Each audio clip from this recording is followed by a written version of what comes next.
आप सभी को प्रणाम। जय गुरुदेव। आज की स्वाध्याय से पहले सभी मिलकर गायत्री मंत्र करेंगे। ओम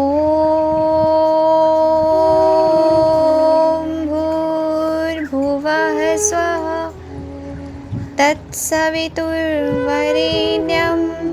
भर्गो देवस्य धीमहि धियो यो नः प्रचोदयात्। गुरु गीता में आज आगे सुनेंगे।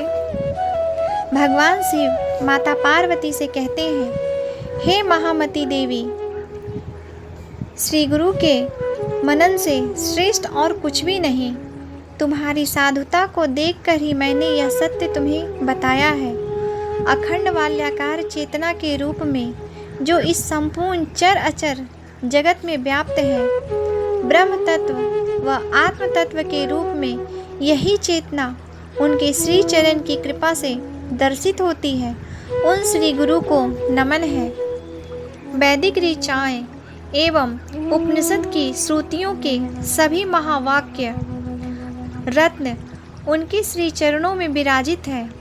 उन गुरुदेव की चेतना से सूर्य का प्रकाश पाकर ही वेदांत का कमल खिलता है।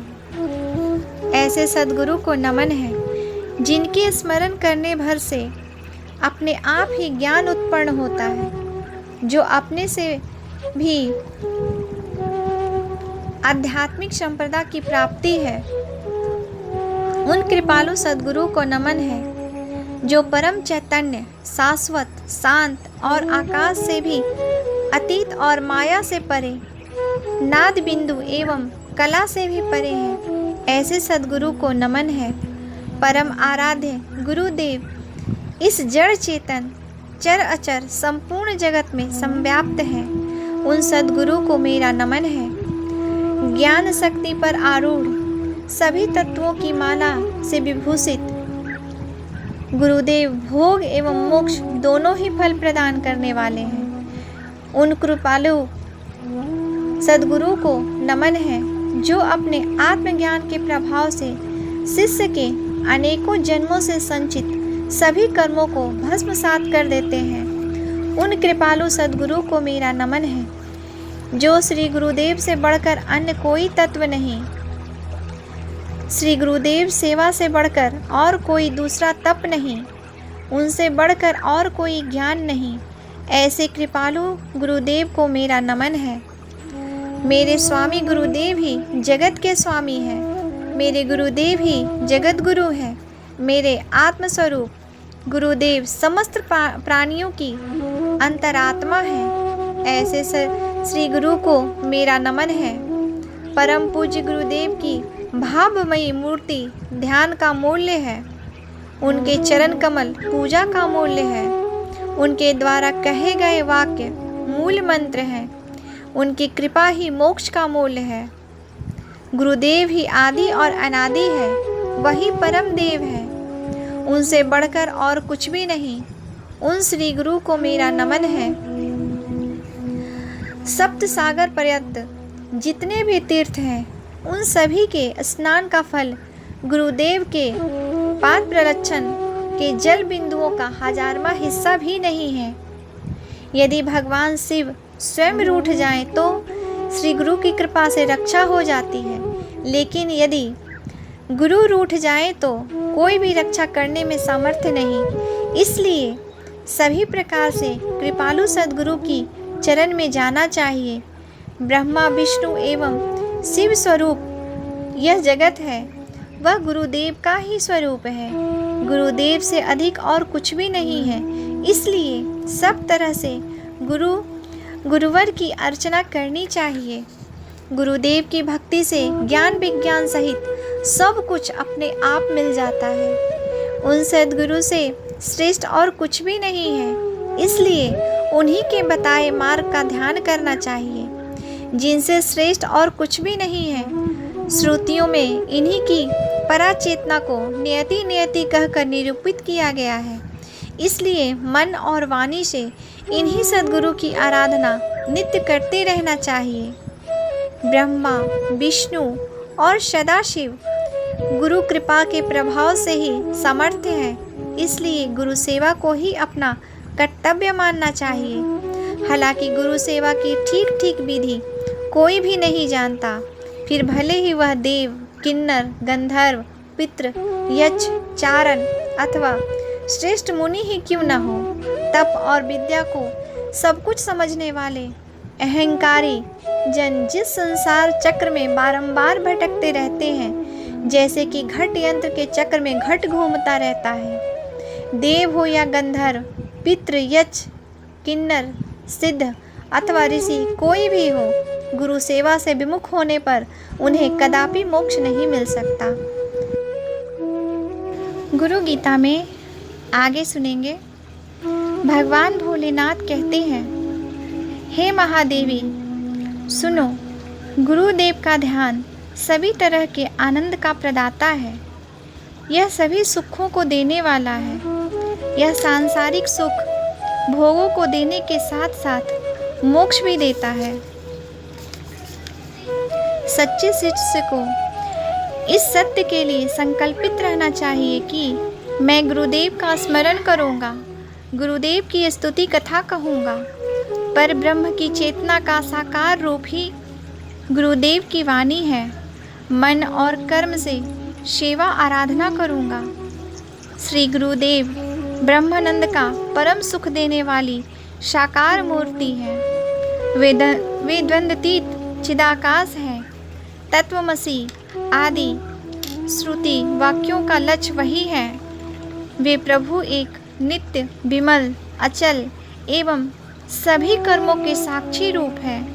श्री गुरुदेव सभी भावों से परे, प्रकृति के तीनों गुणों से सर्वथा रहित हैं। उन्हें भावपूर्ण नमन है।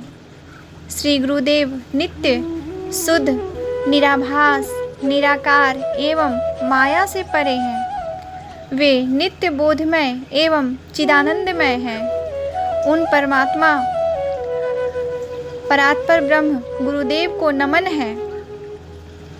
शिष्य अपने हृदय में उन्हें धारण करें।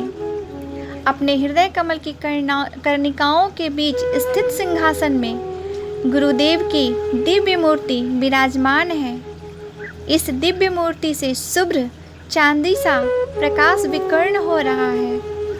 इन सद्गुरु के एक हाथ में पुस्तक है और दूसरे हाथ वर प्रदान करने की मुद्रा में ऊपर उठा हुआ है। सद्गुरु श्वेत वस्त्र पहने हुए हैं। उन्होंने श्वेत लेप धारण किया है। वे श्वेत पुष्प एवं मोतियों की माला से अलंकृत हैं। उनके दोनों नैनों से आनंद छलक रहा है। उनके वाम भाग में उनकी लीला सहचरी दिव्य शक्ति माँ विद्यमान है। ऐसे मधुर में मुस्कान बिखेरने वाले गुरुदेव का ध्यान करना चाहिए। गुरुदेव आनंदमय रूप हैं। वे शिष्यों को आनंद प्रदान करने वाले हैं। वे प्रभु प्रसन्न मुख एवं ज्ञानमय हैं। वे सदा आत्मबोध में निमग्न रहते हैं। योगी जन उनकी स्तुति करते हैं। संसार रूपी रोग के वही एकमात्र वैद्य हैं।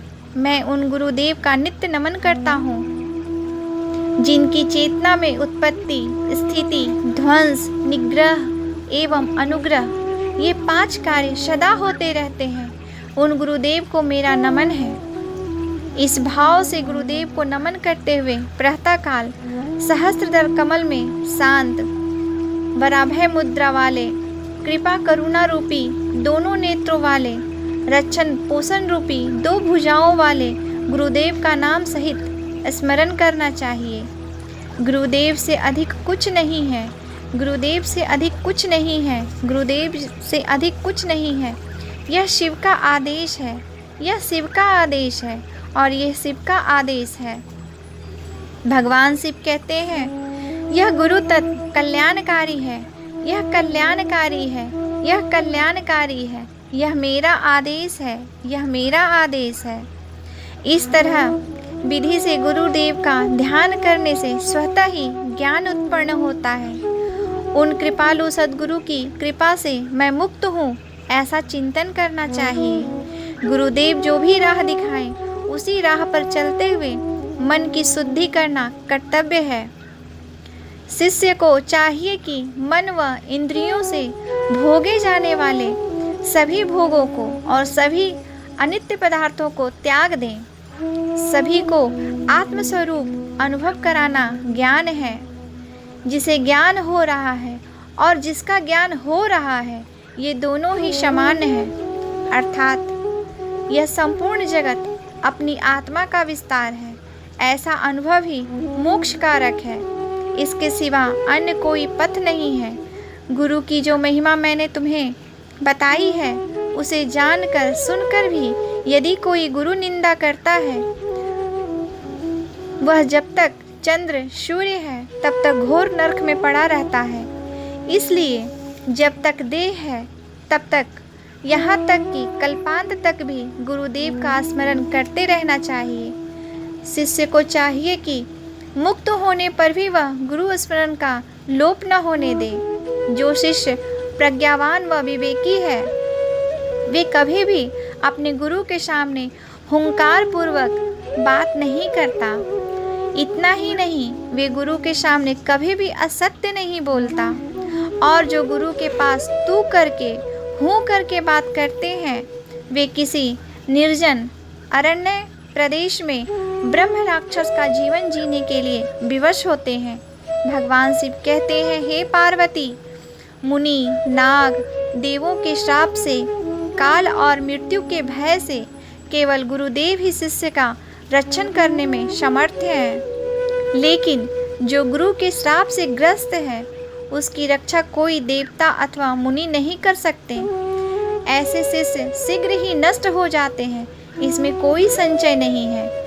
गुरु, ये दो अक्षर अपने में महामंत्र है। यह महामंत्र सभी मंत्रों का राजा है। जहाँ स्मृतियों एवं वेद वाक्यों का मर्म यही है कि गुरु ही स्वयं परम पद है। आज के लिए यहीं तक। आप सभी को प्रणाम। जय गुरुदेव।